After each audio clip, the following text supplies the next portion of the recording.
Question number 21 is a compound microscope consists of an objective lens of focal length of 2 cm, eyepiece of focal length 6.25 cm, separated by a distance of 15 cm. The magnifying power of the microscope for the final image at the distance of distinct vision.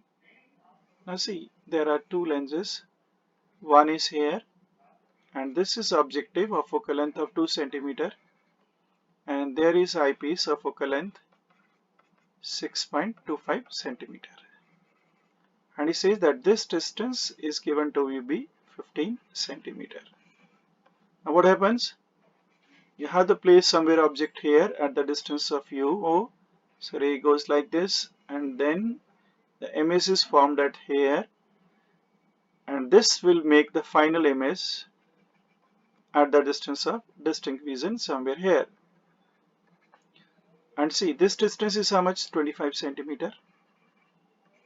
But we don't know what is this distance. So we can find this distance. Then we'll use the magnification formula, that magnification is equal to minus V0 upon U0 1 plus Fe divided by D. Yes, we can calculate this. So D is equal to 25 centimeter. So we want to find out V0 and U0. A refraction by eyepiece, the convex lens, and formula is 1 by V minus 1 by U is equal to 1 by F. Now V, that is known to you, minus 25, 1 upon UE, and that is equal to 1 by F, and focal length is given 6.25. And from here you find UE to be equal to minus 5 centimeter. So this distance is 5 centimeter. Then the length of the tube should be equal to VO. This distance is VO plus UE. So 15 is equal to VO plus 5. So VO become equal to 10. Now you know this distance, which is equal to 10 centimeter from here. Now to find U, we'll again use the lens formula for objective. 1 by V minus 1 by U is equal to 1 by F, and V is known to be 10, so 1 by 10 minus 1 upon UO, and focal length is given 1 by 2. If you solve this equation, then UO comes to be 2.5 centimeter.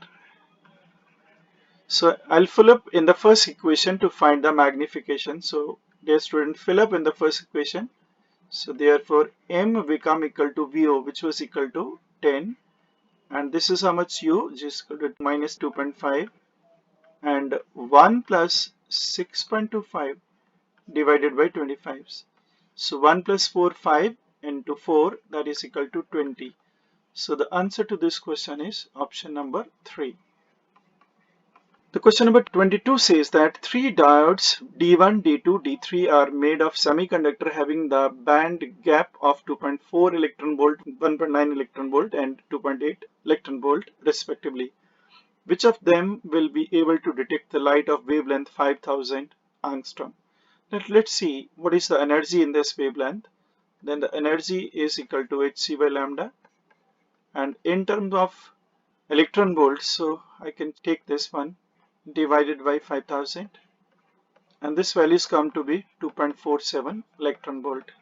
Now any value less than this would be detected, because the energy more than the energy gap. So you can see that these two dial will be detected, and the diodes are D1 and D2. Therefore answer to this question is option number 3. Question number 23 says that the correct input and output combination of the logic gates. Let's solve this question. So if I take the option, say 1 from here and 1 from here, so this goes 1 and this is 1, this is 1, and this is OR gate, so it's adding up. Those 1 and 1 is 1, and the reverse it is 0, and from here it is coming 1, and this is the AND gate which is multiplying. So 1 and 0, you get the output of 0. Now if you take, say, 0 and 0, so 0 from here and 0 from here, and take inversing, you'll get 1, and 1, 0 is coming from this side, and 1 into 0 is equal to 0. So again you get the output of 0. And look at the table. The table 110 and 000.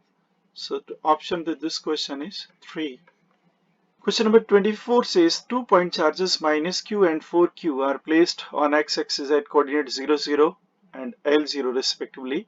The coordinates of the point on x-axis where the electric field due to these 2-point charges is 0. Now, dear student, let's draw the diagram, and you see that one charge is placed at the origin and the charge is minus q, and the second charge is 4q, which is located at the position of L0, that is on x-axis. Need to find the electric field to be 0. But dear student, if one is negative, second is positive, you won't find any electric field 0 in between. So the electric field will be 0 either this section or this section, but it will always be closer to the charge of lesser value. So somewhere here the electric field will be 0. And let's locate this point, because of due to this one electric field in this direction and due to this electric field in this direction. So electric field, because of both charges are equal and opposite, so E net will be 0. So let's say this distance is x. Remember this was origin. So because of this, that will equal to kq divided by x square, and that should be because of this one direction opposite, and that is equal to k into 4q divided by the distance will be L plus x square. So therefore L plus x divided by x will be equal to 2, cross multiply, so L plus x is equal to 2x, or x is equal to L. So I mean this distance is L, and if it is origin, so its coordinate will be minus L and 0. And the first option is minus L and 0. So answer to this question is 1. And the question number 25 is that in the circuit shown in the figure, the charge stored in the capacitor in the steady state. Now in the steady state, there won't be any charge, so there won't be any current through this one. So the current is flowing only through the outer circuit. And see what is the current flowing by KVL. So 12 divided by 6 plus 2 in the outer circuit, that is 12 by 8, and 1.5 ampere the current is flowing through the circuit. Now the potential difference across this point and in the circuit will be same, and this potential drop will be equal to 6 into 1.5 current flowing, that is 9 volt. Now the potential drop is only across this capacitor. There's no potential drop here. So if I select A and B point, then the charge stored across the capacitor is equal to the potential difference across these 2 points and the capacity of this one. So Q is equal to, and this value was equal to 9 volt, and this is 3 into 10 is power minus 6 coulomb.